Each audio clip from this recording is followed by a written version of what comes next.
Summary of A Grain of Wheat by Ngũgĩ wa Thiong'O. The main part of the story takes place in the 4 days before Kenya became independent in 1963.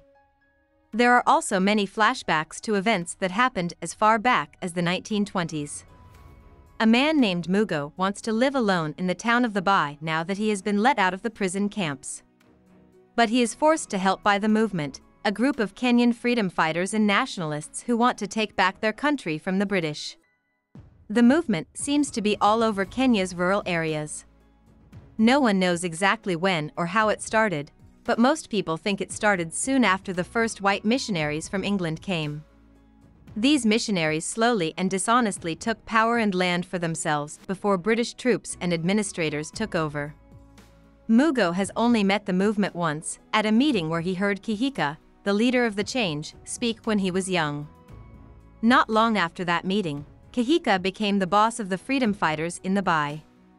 He became known as the Terror of the White Men. Even though Kahika is caught and killed in the end, his death becomes a sign of the movement. Representatives from the party and important people in the village, like a shopkeeper named Thiong'O and 2 village elders named Warui and Wamboi who have dedicated their whole lives to the movement, ask Ngũgĩ to lead their independence celebration in a few days and become a village chief, since everyone knows that Ngũgĩ helped Kahika hide from the colonial soldiers after he killed a colonial district officer. General R and Lieutenant Koina, 2 of Kahika's allies, have found out that Kahika was turned and killed. They hope to find out who did it during the celebration of freedom and bring the traitor to justice. Ngũgĩ is confused by this because he is the one who crossed Kahika, even though no one else in the town knows about it. Thiong'O goes home after the meeting, where his wife Mumbai makes him food and tries to talk to him.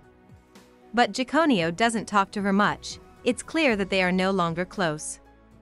Karunja, from another the Bai village, works for the British colonists at an agriculture study station in Githima, which is not far away. Even though he betrayed his countrymen's efforts to get rid of the British and be free, Karunja likes the power that being close to the white man gives him, especially in the eyes of his fellow farmers, since Karunja is afraid of white people. Karunja thinks that what he does is very important, but all he does is write labels for library books and runs simple errands for John Thompson, a former district officer, his wife Marjorie, and sometimes Dr. Lind. Karunja is worried because he will lose his power if the Thompsons leave Kenya soon, but he doesn't have the guts to ask John or Marjorie about it. John Thompson is discouraged by the fact that Kenya will soon be on its own. As a young man, Thompson became sure that it was right to grow the British Empire. He was sure that the empire's Western values would help clean up and moralize the wild, primitive world. He even started writing a book about his views, but now, right before Kenya gets its freedom and he leaves Africa, it all seems pointless. Even though Ngũgĩ doesn't want it, the people in his town and the places around it start to see him as a hero who is strong and reliable. That night, Thiong'O is waiting for him in his hut. He wants to tell him about a big secret he has been keeping for years. Like Ngũgĩ, Thiong'O was held in a British prison for a long time because the British thought he was a freedom fighter. Thiong'O, on the other hand, admitted that he had sworn to help the freedom fighters in their fight against the British. He had done this in the hope that it would get him out of jail early so he could go back to his wife. Even after many years, he still can't get rid of the guilt he feels for telling. Even worse, when Thiong'O got out of prison after 6 years, he found out that Mumbai had given birth to a child by Karunja, a childhood friend and foe of his. Karunja is now in charge of the British security force in the Bai, which treats the locals badly and forces them to work as slaves. Thiong'o is embarrassed, angry at Mumbai, and helpless against Karunja. He feels like his life has no point. After Thiong'o tells Ngũgĩ everything, Ngũgĩ decides to forget his past and take on the part that was given to him. He sees himself as a hero who will lead his people to freedom. The next morning, Ngũgĩ walks to Thiong'o's house to tell him about his choice. On the way, he meets Mumbai, who also wants to tell Ngũgĩ her story. Mumbai tells Ngũgĩ that most of the men in the village were caught and put in prison camps. Ngũgĩ was also put in jail because he tried to stop a soldier from killing a woman by beating her. People in the Bai were forced to work for several years while living under a strict curfew and martial rule. All of the wives whose husbands were sent to prison camps thought they would never see them again. Kahika was one of the few men left in the village. He helped Mumbai and Jikonio's mother out sometimes and gave her food, but Mumbai found out that he was working for the British colonists and stopped helping her. After that, she turned against him. Karunja became the ruler of the Bai and a cruel leader, but he told Mumbai many times that he loved her and tried to get her to be with him. She always said no, because she didn't like him. But one day, Karunja told her to come to his house and told her that her husband, whom she had thought was dead for a long time, would be home soon. Mumbai was so shocked that she didn't fight back when Karunja used her, so she got pregnant with his child.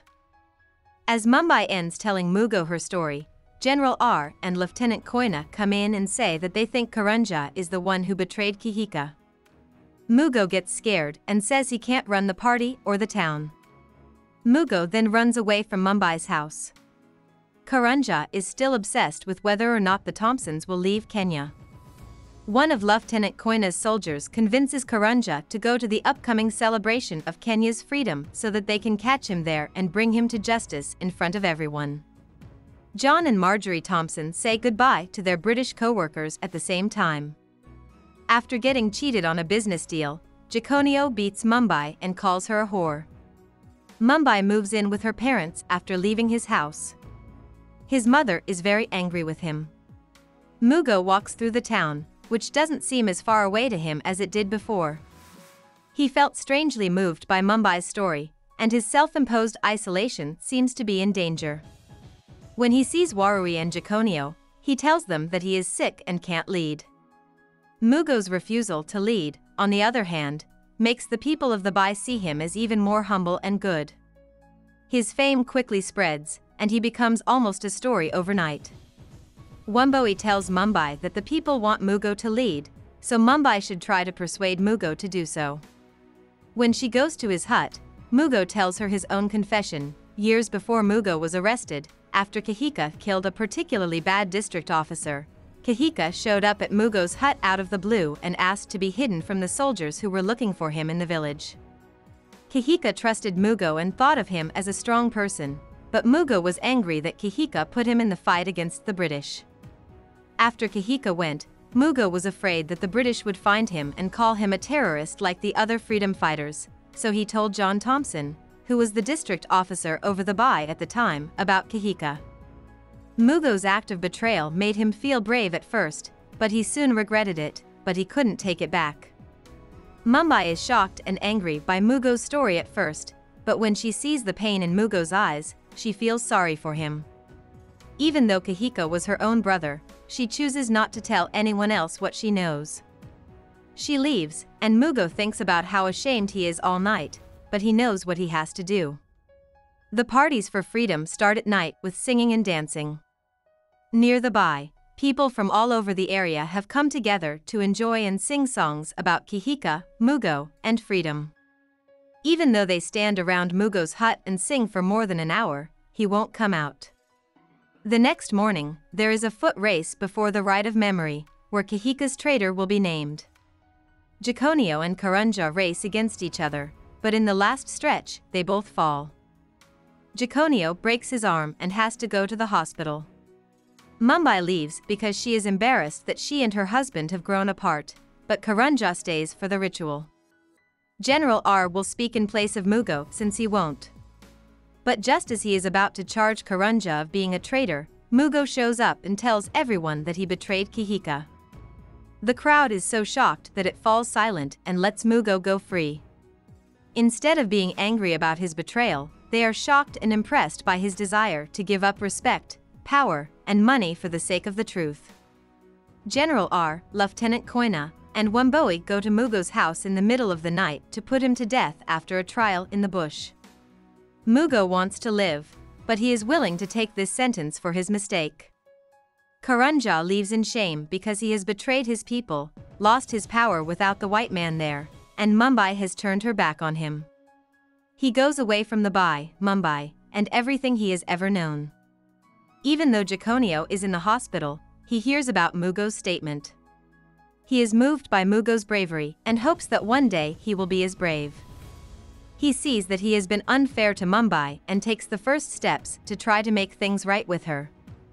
About the author. Ngũgĩ wa Thiong'o was born and baptized named James Ngũgĩ in 1938 in Kenya, which was then ruled by the British. The Gikuyu, Kenya's biggest ethnic group, were Ngũgĩ's ancestors.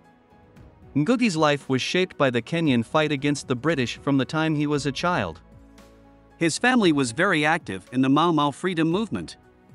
One of his brothers was a freedom fighter, the Home Guard beat his mother, and a British soldier shot Ngũgĩ's deaf brother in the back. Ngũgĩ started writing at a very young age, and at the African Writers' Conference when he was 24, he put on a play he had written.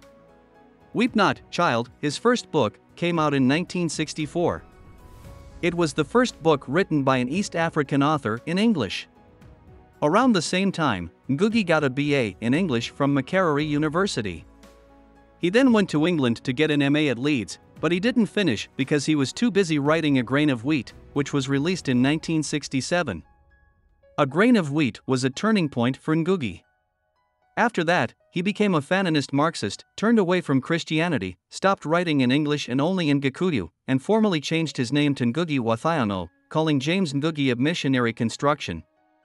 Ngũgĩ gave up on his MA and went back to Kenya, where he became a professor of literature at the University of Nairobi.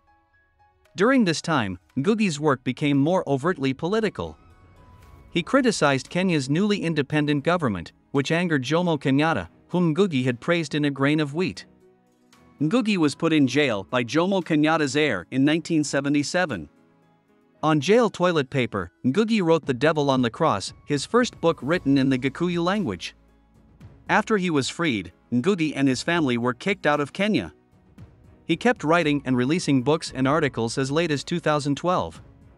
He also taught as a visiting professor at Yale, Bayreuth University in Germany, and New York University, among other universities in Europe and the United States. Ngũgĩ went back to East Africa in 2004, but he never went back to live there. Hope we summarized it fully and you liked it. Please hit the like button and subscribe to our channel so that we are motivated to create more videos.